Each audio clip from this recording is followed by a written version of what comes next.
जैसे हो जाओगे। कैसे? परमेश्वर के जैसे।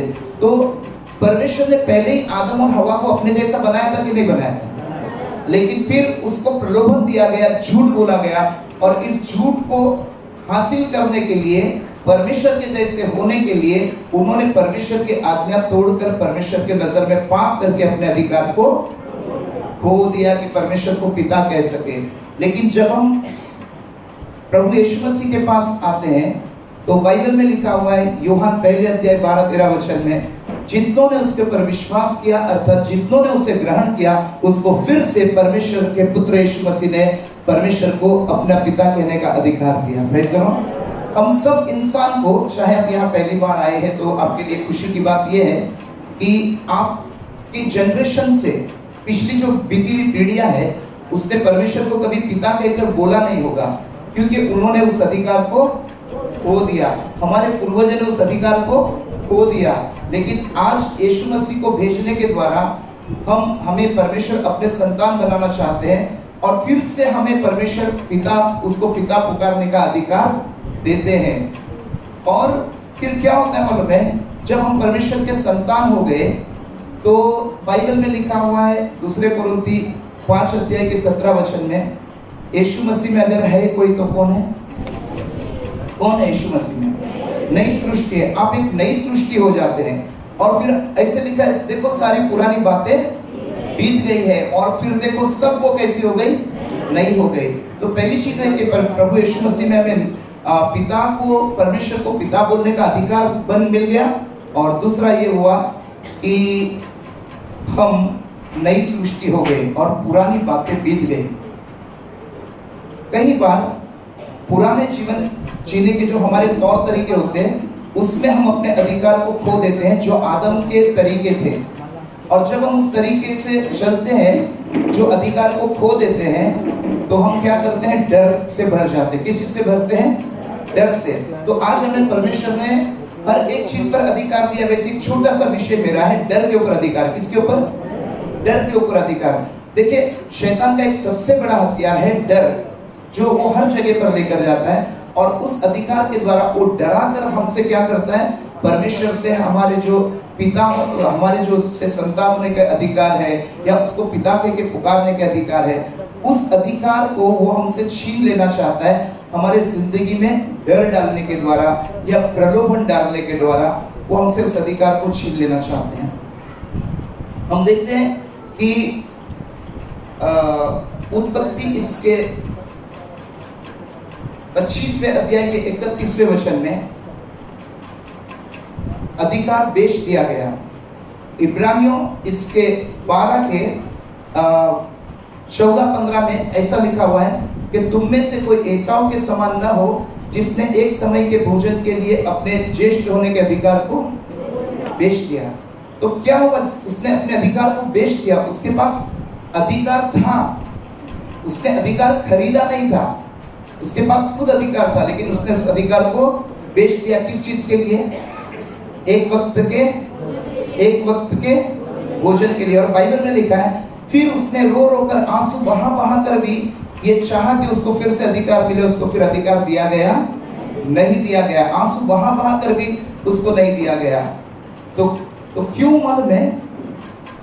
वो डर रहा था कि मैं मर जाऊंगा, मुझे अगर खाना नहीं मिलेगा तो मैं मर जाऊंगा। उसने क्या कहा?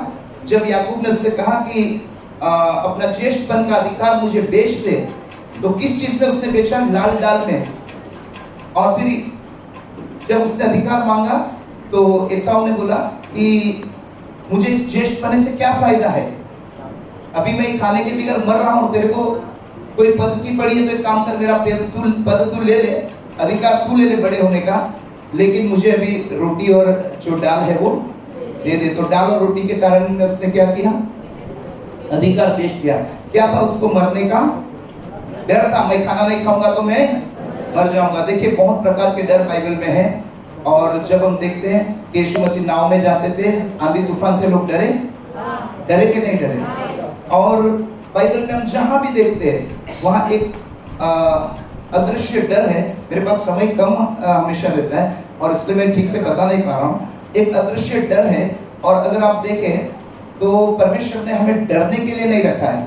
अगर हम परमेश्वर के अधिकार को जानते हैं तो हम डर के ऊपर जय पाएंगे, और अगर हमने परमेश्वर के अधिकार को गलत करके खो दिया है तो डर हमारे ऊपर जय पाएगा। Praise the Lord. परमेश्वर ने हमें हमारे ऊपर डर जय पाए इसलिए नहीं चुना है, परमेश्वर ने हमें चुना है इसलिए कि हम डर के ऊपर जय पाए। Praise the Lord. और जो इंसान डरता है, डर को सजा है करके पहले यूहन्ना 4:18 में लिखा है। डर को क्या है?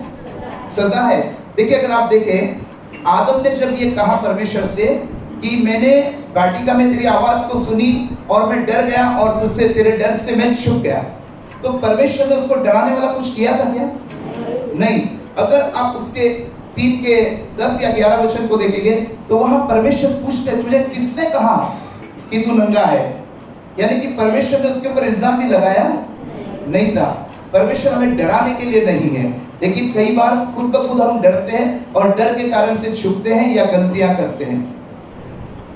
हम देखते हैं कि अय्यूब के विषय में, हम सब कभी कभी अय्यूब की जगह पर अपने आप को रखते हैं जब हम दुख से जाते हैं, दर्द से गुजरते हैं, समस्याओं से जाते हैं। लेकिन क्या हमें मालूम है कि अय्यूब की जिंदगी में जो घटनाएं हुई उसका मूल कारण यह था कि अय्यूब में एक प्रकार का डर था। अय्यूब 3 अध्याय इसके 25 वचन में अय्यूब कहता है, जिस डरावनी बातों से मैं डरता था वही मुझ पर आ पड़ी है। तो क्या हुआ? अय्यूब की जिंदगी में वो हमेशा इस बारे में सोचता था। पैसे थे, बच्चे थे, सुख थी, शांति थी, समृद्धि थी, इज्जत थी, सम्मान था, परमेश्वर का दिया उसके डेरे पर हमेशा जलता रहता था, परमेश्वर हमेशा उसके साथ में थे। लेकिन इसके बावजूद भी उसकी जिंदगी में एक अज्ञात डर था, जिस डर के कारण से ये खो जाएगा तो वो हो जाएगा, तो ये चला जाएगा तो ये मिट जाएगा। तो हम यहाँ पर बैठे हुए तमाम लोग किसी न किसी डर से गुजरते हैं। कई बार ऐसा होता है कि शायद ये मेरी चीज ये अगर मेरा काम कोई सीख लेगा तो शायद मुझे इतना काम नहीं मिलेगा, तो हमारा काम नहीं मिलने का डर। कभी कभी ये चीज अगर मैं ये चीज जानता हूं, अगर ये देखिए, मैं आपको विस्तार से बता सकता, टाइम देंगे तो मैं आपको कुछ इसको बहुत विस्तार से समझाता, क्योंकि मेरे साथ ऐसा हुआ, इसलिए बताता हूं कि कभी कभी कोई चीज ऐसी कि इसको सिखा देंगे तो ये आगे बढ़ जाएगा, इसका डर। अगर आप देखें, डर में इंसान पाप करता है और डर को सजा है,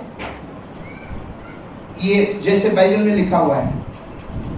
अगर आप पहले शमूएल में देखते हैं, और दाऊद ने जब गोलियत को मारा, और उसके बाद में आप देखिए पहले शमूएल 19वें अध्याय में, वहां पर शाऊल के अंदर एक डर आया। और क्या डर था वो? कि लोगों ने ये गाना गाया कि दाऊद ने हजारों को मारा लेकिन शाऊल ने लाखों को मारा। तो दाऊद के अंदर क्या डर आया, शाऊल के अंदर क्या डर आया कि अभी सब तो इसकी तारीफ कर रहे हैं, अभी इसको राजा बनने में कौन सा देर लगेगा। तो क्या किया, जिसको अपने बेटे के समान पाल रहा था, उस बेटे को ही मारने के लिए प्रयास किए कि नहीं किए? क्या कारण था कि शाऊल दाऊद का दुश्मन बन गया? केवल कोई दाऊद ने उसका बुरा नहीं किया, दाऊद ने तो उसको सम्मान दिलाया, दाऊद ने तो उस उल्टे का फलिस्तीन लोगों से लड़के बहुत बड़ा शाऊल के ऊपर एहसान किया। लेकिन एहसान के बदले में वो उसे मार डालना क्यों चाहता था? क्योंकि उसके अंदर क्या था? डर था। डर को सजा है। और फिर आप देखिए, जैसे ये हुआ तो क्या हुआ मालूम है कि शाऊल पतन की ओर चला गया। वो दाऊद को मारना चाहता था, उसने अपना सब काम धंधा छोड़कर उसका मन कहाँ लगा दिया? दाऊद को ढूंढने में और दाऊद को मारने में और दाऊद को पकड़ने में। लेकिन देखिए, दाऊद के अंदर कुछ खोने का डर नहीं था, दाऊद के अंदर परमेश्वर के प्रति प्रेम था। तो जब भी दाऊद के हाथ में शाऊल लग गया तो दाऊद ने शाऊल को मारा नहीं, उल्टे का इस बात के लिए उसका आदर किया कि ये परमेश्वर का अभिषेक है, इसको मारना मेरे लिए पाप होगा। और फिर आप देखते हैं कि शाऊल ने खुद बोला कि दाऊद तू एक दिन इजराइल का राजा बनने वाला है। Praise the Lord. निर्भयता हमें आगे ले चलती है, डर हमें नीचे लाता है। लेकिन फिर भी किसी न किसी वजह से लोग डरते हैं, डर में जीते हैं। डर में जीते हैं। परमेश्वर ने हमें डरने के लिए नहीं रखा है। बाइबल में लिखा है परमेश्वर ने हमें डर की आत्मा नहीं दी है, लेकिन संयम, सामर्थ और प्रेम की आत्मा दी है। परमेश्वर ने हमें सामर्थ की आत्मा दी है, लेकिन फिर भी हम लोग डरते रहते हैं। यीशु मसीह ने जब एक याईर नाम के व्यक्ति की लड़की जब मर गई तो यीशु को बुलाने के लिए आए। मरकुस 5वें अध्याय में हम देखते हैं। और जब यीशु उनके पीछे चले तो उस घर के करीब जब आए तो लोग रो रहे थे, और कई लोगों ने बोला कि गुरुजी को दुख मत दे क्योंकि तेरी बेटी मर गई है। तो यीशु ने क्या कहा? डर मत, लेकिन क्या कर? विश्वास कर। अय्यूब क्यों डर गया था? पैसे खो जाना, बच्चे को कुछ हो जाना, दौलत को कुछ हो जाना, नौकरी को कुछ हो जाना। कई बार हम ये सब चीजों के डर में जीते हैं। दूसरी एक चीज है, कभी कभी हम दूसरों को डराते भी हैं। ऐसे आपने देखा होगा कि या तो आपने किसी को डराया होगा या आपको किसी ने डराया होगा। जो डराने वाले होते हैं वो अपने अंदर खुद डरपोक होते हैं, इसलिए वो डराते हैं, इसलिए वो किसी के साथ अच्छा व्यवहार नहीं करते हैं, क्योंकि उनके खुद के अंदर कुछ खो जाने का डर होता है। देखिए मैं आपको एक बताता हूँ, एक थोड़ा सा संदर्भ जो मुझे मालूम है। एक औरत थी जिनको मैं जानता हूँ, यहाँ कुछ लोग जानते होंगे, और वो थोड़ी सी दिखने में इतनी खास नहीं थी, लेकिन उसका आदमी था वो थोड़ा दिखने में अच्छा था लुक उसका। और फिर जब उसका आदमी किसी से बातें करे तो उस औरत में हमेशा एक डर था कि कहीं मेरा आदमी इस औरत के साथ में मेरे में कुछ कमी है दिखने में, या मेरा चेहरा या मेरा कलर, उसके कारण से शायद मेरा आदमी इस लड़की के साथ या इस औरत के साथ में संबंध में आ जाएगा। हमेशा डरती और अपने पति को रोकने की कोशिश करती, और ऐसे करती कि जो लोग भी आजू बाजू में होते उन सबको ये पता चल जाता था। कुछ ऐसा वो व्यवहार करती थी और हमेशा डरती। और मुझसे कई बार उसने कहा, बुलाकर कहा, और फिर और लोगों में भी ये बात फैलाती, मेरा आदमी उससे क्यों बात किया, मेरा आदमी ये क्यों किया, मेरा आदमी वो क्यों किया। क्या वो मालूम है, काफी समय डरते डरते डरते एक दिन ऐसा हुआ कि जिस बात का डर था वही उसके साथ, उसके आदमी ने दूसरी औरत, विश्वासी होकर भी दूसरी औरत किया। और इतना ही नहीं, तो आखिरी में वो औरत डर डर डर के दुनिया से, डर ने क्या किया, उसको खत्म कर दिया ना। परमेश्वर जब ये कहते हैं कि डर मत, विश्वास कर, तो एक चीज याद रखनी है, जो चीज परमेश्वर की ओर से हमें मिली है उससे हमसे कोई भी उसको छीन नहीं सकता है। कुछ समय के लिए ऐसा लगेगा कि चीजें बिगड़ रही है, नुकसान हो रहा है, हानि हो रही है, चीजें जा रही है, लेकिन जब हम परमेश्वर के ऊपर भरोसा रखते हैं, परमेश्वर का धन्यवाद करते हैं, बुराई नहीं करते हैं और परमेश्वर के अधीन रहते हैं, तो परमेश्वर उस डर से हमें आजाद कर देता है और फिर से हमें स्थिर कर देता है। Praise the Lord. हम लोग देखते हैं कि यूसुफ के विषय में देखिए, यूसुफ के भाइयों में डर आया। क्या डर आया कि ये छोटा है, ये एक दिन बहुत बड़ा हो जाएगा तो फिर हमारा क्या होगा। डर ने क्या किया, उन्होंने अपने भाई के साथ में पाप किया। लेकिन क्या यूसुफ के अंदर कभी डर देखा हमने, या गलत करते हुए देखा कभी? नहीं। हर समय में जब जब यूसुफ के साथ कुछ भी हुआ तो उसने न तो पलटा लिया और न तो कुछ गलत किया, लेकिन परमेश्वर के साथ में, परमेश्वर के भय में चला। मनुष्य का भय नहीं होना चाहिए, लेकिन हमें परमेश्वर का भय होना चाहिए। जो लोग परमेश्वर का भय मानते हैं, भजन संहिता 37 में लिखा है, परमेश्वर का दूत चारों ओर उसकी रक्षा करते हैं। जब हम परमेश्वर का भय मानते हैं, यशायाह इसके 8:11 में लिखा हुआ है, जिन बातों से दुनिया के लोग डरते उसका डर तुम्हें होना चाहिए नहीं, लेकिन यहोवा को पवित्र जानना और उसका ही भय मानना। नीति वचन 8:13 में लिखा हुआ है, परमेश्वर का भय का मतलब क्या। मैंने बोला मैं बहुत रफ्तार से बता रहा हूँ वचन, इसको एक्सप्लेन नहीं कर रहा हूँ। नीति वचन 8:13 में लिखा हुआ है, यहोवा का भय मानना बुराई से बैर करना है। तो अय्यूब क्या करता था, यूसुफ क्या करता था, बुराई से बैर करता। भय आता तो भी बुरा करता नहीं था, और परमेश्वर उसको देख रहा था। और एक दिन ऐसा आया कि जिस दर्शन को, जिस स्वप्न को परमेश्वर ने यूसुफ के जीवन में डाला था, उसको हम देखते हैं, उसको पूरा होते हुए आखिरी में वो एक सही जगह पर होता है, और जो डर के मारे थे वो उसके पास नीचे स्थान पे रहते हैं। Praise the Lord. एक वचन पढ़कर हम समाप्त करेंगे क्योंकि आगे भी है। मैं चाहता हूँ आप एक अंतिम वचन को जाने और बहुत प्रकार के डर है मैं बोलने जाऊंगा। तो देखिए अगर आप उत्पत्ति 30वें अध्याय में देखते हैं तो वहां पर याकूब की जो पत्नी है ये यूसुफ की, याकूब की, और उसको बच्चे नहीं होते हैं। राहेल को जब बच्चे नहीं होते तो क्या करती है? यही डर है, पति मुझे छोड़ देगा। पति छोड़ देने के डर में वो क्या करती है? अपनी एक दासी को उसको देती है कि नहीं देती है? इससे शादी कर लो। इब्राहिम में सारा में एक डर था, क्या हुआ? परिवार में गड़बड़ी हो गई। बहुत सारी चीजें डर के बारे में है, बहुत प्रकार का डर है। हमें कभी भी डरना चाहिए नहीं। अगर पहले शमूएल इसके 13वें अध्याय में आप देखें, इसके 10 वचन में, तो शमूएल जो शाऊल राजा वो डर गया। क्यों डर गया? क्योंकि शमूएल जो होम बलि चढ़ाने के लिए आने वाला था उसको देरी हो गई। फिलिस्तीन की सेना लड़ने के लिए आ रही थी और उसके नजदीक के लोग जो थे वो चले जा रहे थे और उसको लगा कि अब फिलिस्तीन लोग मेरे ऊपर हावी हो जाएंगे और फिलिस्तीन मेरे ऊपर हावी होने के बाद समय में मेरे लोग डर के मारे भाग जाएंगे। और प्रॉब्लम किधर है? शमूएल लेट आ रहा है, शमूएल नहीं आया। तो उसने क्या किया? एक गलत काम कर दिया कि होम बलि जो करने के लिए शमूएल आने वाला था उसका इंतजार करने के बगैर थोड़ा देरी होगी तो भी परमेश्वर ने मुझे ये राज्य दिया है, परमेश्वर मुझे लड़ने की शक्ति देंगे, मुझे सेना की जरूरत नहीं है, सेनाओं का यहोवा मेरे साथ है करके बिंदास उसको रुकना चाहिए था। Praise Lord. लेकिन उसने क्या किया? उसने खुद होम बलि चढ़ा दी क्योंकि वो डर गया था। वो सोचा फिलिस्तीन लोग मेरे ऊपर आक्रमण करेंगे, लोग मेरी जो सेना है मेरे से भाग जाएंगी। और उसने जब होम बलि चढ़ाई तो आकर शमूएल ने ये कहा कि ये तूने पाप किया है। क्या किया? होम बलि चढ़ाना तेरा पाप है, इसलिए परमेश्वर ने तेरा राज्य तेरे से छीन कर एक ऐसे व्यक्ति को दे दिया जिसका हृदय परमेश्वर की ओर लगा हुआ है। तो राज्य किसको दिया गया आपको पता है? Praise Lord. तो क्या है मालूम है? फिर एक बार बताता हूं। इसको एक्सप्लेन करने के लिए एक ही संदर्भ काफी है कि मैं 1 घंटा इस पर प्रचार करूं, लेकिन समय कम है। आखिरी में एक वचन पढ़ के समाप्त करते हैं क्योंकि नहीं तो पढ़ने वाले को भी लगेगा अभी पढ़ने के लिए मौका नहीं मिला। ये शायद 43 और 43 का 2 और 3 पढ़े और समाप्त करते हैं जल्दी से। 43 2 3 जल्दी बराबर माइक लेकर पढ़िए।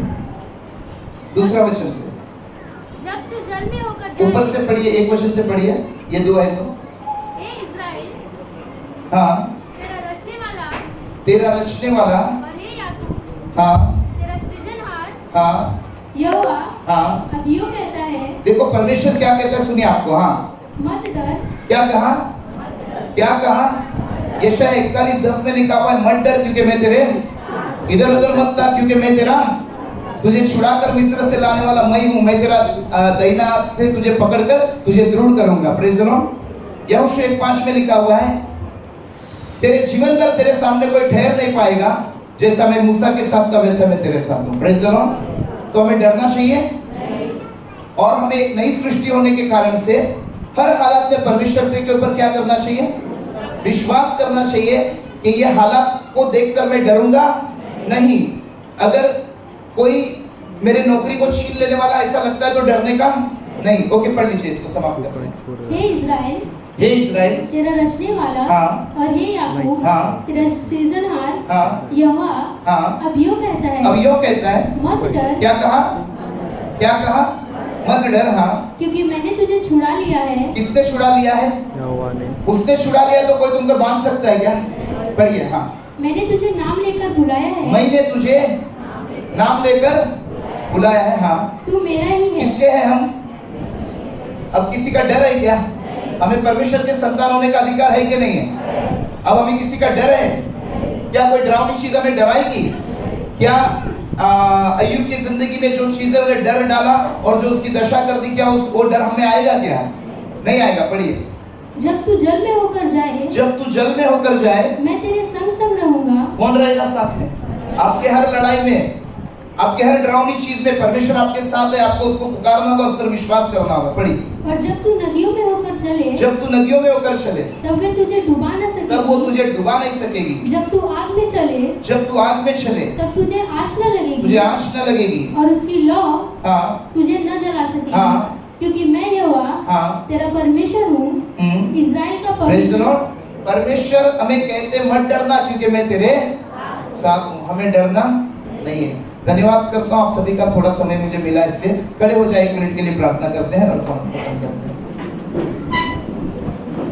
यदि आप कोई ऐसे व्यक्ति है सुनेगा जो आज यहाँ किसी के भी साथ पहली बार आए हैं, तो आप एक बात याद रखिए, आदम ने अधिकार को गवा दिया परमेश्वर को पिता बोलने का, लेकिन यीशु मसीह पर विश्वास करने वाले को पिता से फिर रिश्ता बनता है। इसलिए अगर कोई चाहते हैं कि परमेश्वर की भलाई उनके जीवन में हो और परमेश्वर उनका पिता ठहरे, तो कृपया करके हमारे पीछे प्रार्थना करें। कहिए कि प्रभु यीशु आपका धन्यवाद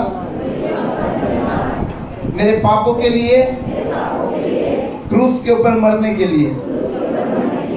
प्रभु यीशु मुझे मेरे पापों से छुड़ाकर परमेश्वर के संतान बनाने के लिए धन्यवाद।